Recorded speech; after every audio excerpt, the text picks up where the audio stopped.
14.7 psi. So if you're at sea level right now or pretty close to, what you're walking around in is 14 pounds per square inch of force about on your body. And that's roughly what the Dragon capsule is also at when they're flying up.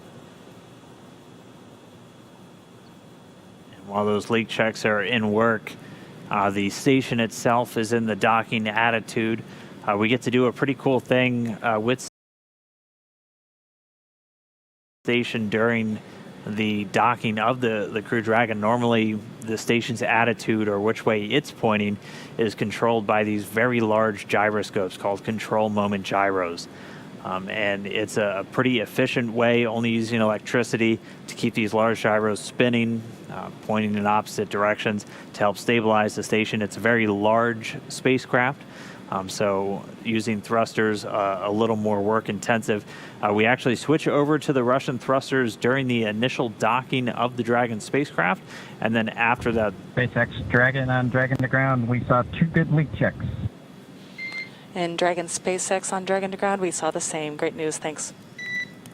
and we just got confirmation 2 good leak checks on those suits, so another milestone down as they continue their approach.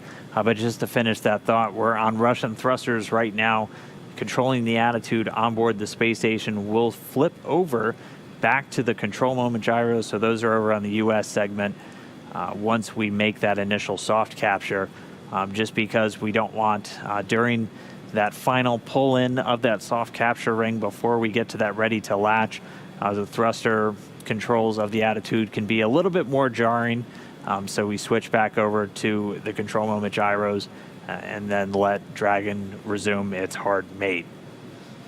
But all that coming up in just about 2 hours, hopefully, away from our targeted docking time, right around 7:30 a.m. Pacific here in Hawthorne. But everything continuing to go well. We had that approach initiation burn happen about 16 minutes ahead of schedule. In just under 8 minutes from now, we'll do our mid-course burn, and then we're standing by for that arrival at waypoint 0 in just under 28 minutes from now. Now on your screen is a view of the Dragon spacecraft from the International Space Station. We're on the sunlit side of the Earth,